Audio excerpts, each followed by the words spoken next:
Kwenye kikao hicho ambacho kilifanyika kwa njia ya kidigitali kuanzia saa 5 mpaka saa 7:15 kwa njia ya kidigitali, wazee kwa niaba ya wazee wote wa kanda ya Pwani wa kamati tendaji waliunga mkono tamko la makamu mwenyekiti na walikuja na mapendekezo mengine ya ziada ambako wanasema kuwa tangu tarehe 29 mwezi wa 10 mwaka 2025 wanatoa pole sana kwa wahanga wote waliopatwa na kufiwa na ndugu zao, wengine kupata vilema na wengine wako magerezani.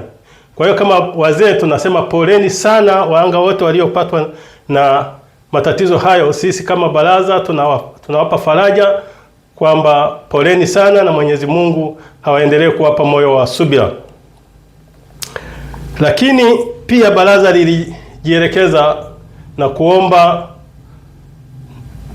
kuomba serikali iweze kumwachia mwenyekiti wetu wa chama ndugu Antipas Lissu ambaye alikamatwa tangu tarehe 9 mwezi wa 4 mwaka 2025 mpaka sasa yuko kwenye kuta za magereza. Na kwa maana hiyo baraza lilikuja na azimio la kwamba makamu mwenyekiti aachiwe bila masharti ya aina yoyote, kwa sababu kesi hiyo ilikuwa ni ya kisiasa na haina uhalali wa aina yoyote.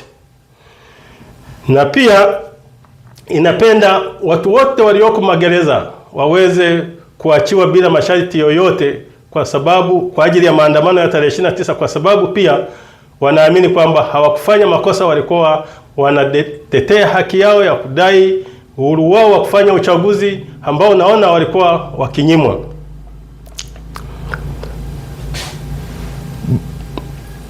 Baraza pia limeitaka serikali kuwatambua wahanga wote ambao waliathirika na uchaguzi wa tarehe 29 mwezi wa 11 na wote walioathirika waweze kufidiwa, serikali iweze kuwafidia, kwa sababu badala ya kusamini watu, serikali imekuwa sasa ikisamini vitu badala ya watu ambao kwa wastani wengine hawakuwa hata kwenye maandamano, wameuawa wakiwa majumbani. Kwa hiyo tunaona kwamba serikali inayo wajibu wa kufidia na kuwatambua wahanga wote walioweza kuathirika na matatizo hayo.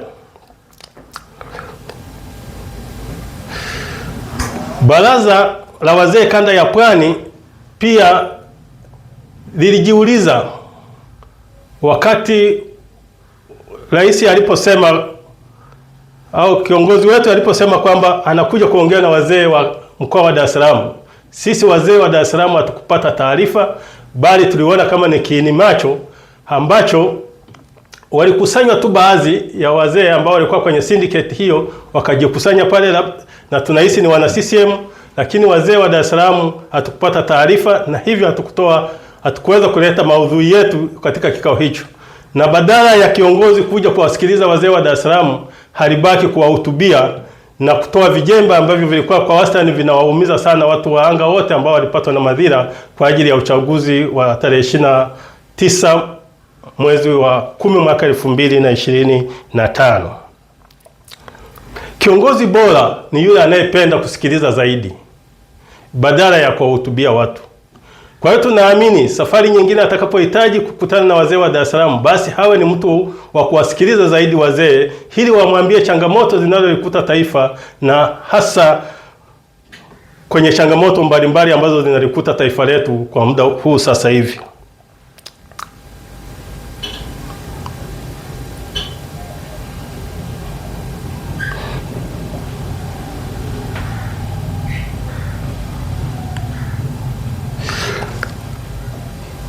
BAZECHA taifa pia, kama nilivyosema hapo awali kwamba tungependa mwenyekiti wetu taifa aweze kuachiliwa mbali.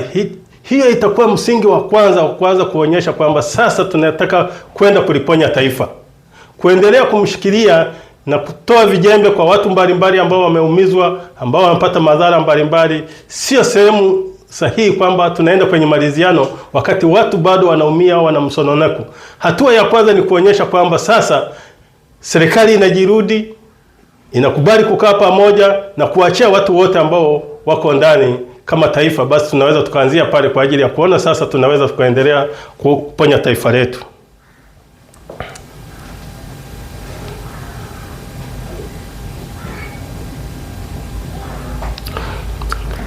Wazee wa kanda ya Pwani ndio waathirika wakubwa kabisa kutokana na matukio ya tarehe 29, kwa sababu imepoteza vijana wao wengi, imepoteza wake zao, imepoteza vijana, imepoteza wazee wenzao.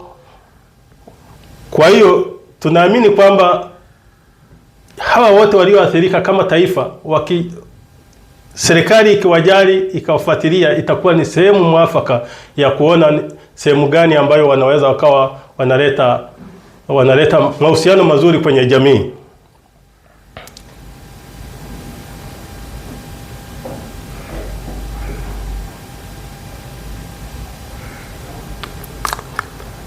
Mwisho kabisa, si kwa muhimu, sisi tunatoa wito wazee wa kanda ya Pwani kwa niaba ya wazee wote na taifa letu kwa ujumla kwamba viongozi wetu na watawala lazima watambue kwamba nchi hii sasa hivi ni ya vyama vingi na sio nchi inayouziwa na chama kimoja au serikali ya CCM na dola. Kwa sababu vyama vingi vimeruhusiwa kikatiba, basi vyama hivi viruhusiwe sasa kufanya siasa zake bila bugza. Na pia tunaamini kabisa kwamba tukipata katiba mpya na tume huru na watu wote kufanya siasa za kistaarabu, za kiungwana kama ambavyo wamekuwa wakisisitiza, katiba mpya haina manufaa kwa ajili ya watu wa Chadema. Katiba mpya ina manufaa kwa ajili ya taifa hili. Kwa hiyo tunatoa wito kama wazee wa Pwani, viongozi wetu, kipaumbele chao cha kwanza kwa sasa hiwe ni kwa ajili ya kulipatia taifa hili katiba mpya na tume huru. Hili sasa taifa hili lisahau kabisa swala la kurudi huko tulikotoka, vijana wetu kuumia na kuuawa kwa sababu tu kuna watu wanahozi madaraka kwamba ni CCM. Kumbe hii nchi ni ya Watanzania wote. Kuna Watanzania ambao wana vyama, lakini wanategemea wakipata katiba mpya wakahoji viongozi wao na wakawachagua viongozi wao bila changamoto za aina yoyote, basi naamini kwamba taifa letu litakuwa limepona. Imetolewa leo tarehe 3 mwezi wa kwanza mwaka 2026 siku ya Jumamosi, na imesomwa na Deogratias Kajula, katibu wa Baraza la Wazee Kanda ya Pwani, kwa niaba ya wazee wote wa Kanda ya Pwani. Asante sana.